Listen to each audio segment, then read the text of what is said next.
স্মরণ করুন সেই পুরনো দিনগুলোর কথা, যখন পরমাণু শক্তি মানেই ছিল আমেরিকা, রাশিয়া কিংবা চীন। কিন্তু এখন সেই খেলার ময়দানে সবচেয়ে ভয়ঙ্কর খেলোয়াড় হয়ে উঠেছে ইরান, যার একদিকে নিউক্লিয়ার শক্তি আর অন্যদিকে নিঃশব্দ অথচ মারাত্মক লেজার অস্ত্র। এই দুইয়ের ভয়াল সমন্বয়ে কাঁপছে ইসরায়েল, আতঙ্কে আমেরিকা। ইরান তৈরি করেছে এমন একটি ঘাঁটি যা ধ্বংস করা তো দূরের কথা, খুঁজে পাওয়াটাই প্রায় অসম্ভব। চলুন দেখা যাক কি এমন গোপন খেলায় মেতে উঠেছেন ইরান, যার পরিণতি হতে পারে তৃতীয় বিশ্বযুদ্ধ। প্রগতি বাংলা ইউটিউব চ্যানেলে নতুন হলে চ্যানেলটি সাবস্ক্রাইব করে পাশে থাকা বেল আইকনটা প্রেস করে সঙ্গে থাকুন। চলুন শুরু করা যাক। সম্প্রতি প্ল্যানেট ল্যাব নামে একটি আন্তর্জাতিক গবেষণা সংস্থা স্যাটেলাইট ছবি বিশ্লেষণ করে জানিয়েছে, ইরান তার মধ্য অঞ্চলীয় ইস্পাহান প্রদেশের নাতাঞ্জ এলাকার কাছে মাটির 100 মিটার নিচে একটি নতুন পরমাণু কেন্দ্র তৈরি করেছে। এই ঘাঁটিটি তৈরি করা হয়েছে জাগ্রজ পর্বতমালার নিচে। এটি এমনভাবে নির্মাণ করা হয়েছে যে কোনো প্রচলিত বোমা, এমনকি উন্নত মিসাইল এর অপর কোনো প্রভাব ফেলতে পারবে না। বিশেষজ্ঞরা বলছেন এর প্রবেশ পথগুলো তৈরি করা হয়েছে কৌশলগতভাবে, যাতে বাইরের নজরদারি ব্যর্থ হয়। এখানে শুধু ইউরেনিয়াম সমৃদ্ধকরণ নয়, রয়েছে নিউক্লিয়ার ও লেজার প্রযুক্তির পরীক্ষাগার এবং গোপন অস্ত্র মজুদের নিরাপদ ঘর। এই ঘাঁটি শুধু নিরাপদ নয়, এটি অনেক বেশি স্মার্ট।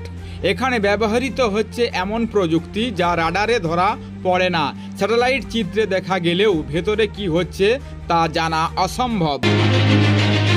পরমাণু পর্যবেক্ষণ সংস্থার গবেষক স্টিফেন ফয়েন্ট বলেন, এটি আগের ফর্দ বা পারচিন কেন্দ্রের চেয়েও অনেক বেশি গভীর এবং সুরক্ষিত এবং উন্নত। যদি এই ঘাঁটি সম্পূর্ণরূপে কার্যকর হয়ে যায়, তবে ইরান একটি এমন অবস্থানে পৌঁছে যাবে যেখান থেকে সে চাইলে খুব অল্প সময়ে পরমাণু বোমা তৈরি করে ফেলতে পারবে। ইসরায়েল বহুদিন ধরেই অভিযোগ করে আসছে ইরান গোপনে পরমাণু বোমা তৈরি করছে। এখন তারা সরাসরি বলছে যে ইরান খুব কাছাকাছি পৌঁছে গেছে এই লক্ষ্য পূরণে। আমেরিকায় এই খবর পাওয়ার পর তড়িঘড়ি করে নিজেদের উন্নত বাংকার বুস্টার বোমার কার্যক্ষমতা যাচাই করছে। তবে মার্কিন সেনা কর্মকর্তারাই জানাচ্ছেন এই ঘাঁটিতে আঘাত হানার মতো উপযুক্ত বোমা তাদের কাছে পুরোপুরি কার্যকর নাও হতে পারে।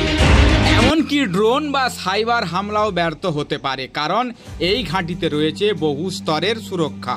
ইসরায়েল এবং ইরান বর্তমানে এক বিপজ্জনক উত্তেজনার মধ্যে আছে। ইসরায়েল ইরানের বিজ্ঞানীদের টার্গেট করে হত্যা করছে, আর ইরান বলছে এটি তাদের সার্বভৌমত্বে হস্তক্ষেপ করছে।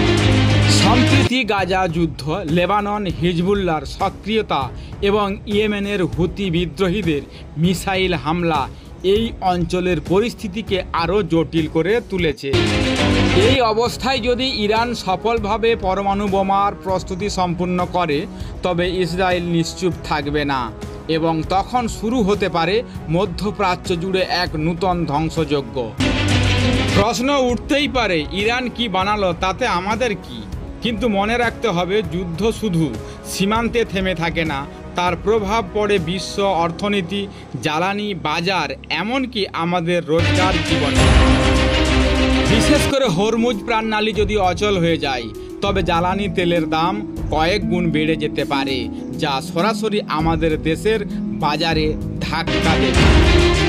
ইরানের এই গোপন ঘাঁটি শুধু একটি পরমাণু কেন্দ্র নয়, এটি হতে পারে এক নিঃশব্দ প্রতিশোধের নরক, যা তৈরি হয়েছে পাহাড়ের তলদেশে, বিশ্ব থেকে গোপনে। আর যদি তা সত্যিই সম্পূর্ণরূপে সক্রিয় হয়ে যায়, তবে সামনে আসতে পারে এমন এক যুদ্ধ যার ফলাফল গোটা বিশ্বের জন্যই হবে বিধ্বংসী। ইরান আজ শুধু পরমাণু শক্তি নয়, এক নিঃশব্দ প্রতিশোধের নাম। আমেরিকা, ইসরায়েল আতঙ্কে, আর গোটা বিশ্ব দাঁড়িয়ে আছে এক অজানা ভবিষ্যতের মুখোমুখি। এই পথ কি সত্যি নিরাপত্তার নাকি ধ্বংসের? আপনার মতামত জানাতে ভুলবেন না। ভিডিও ভালো লাগলে শেয়ার করুন। ধন্যবাদ, দেখা হবে পরের ভিডিওতে।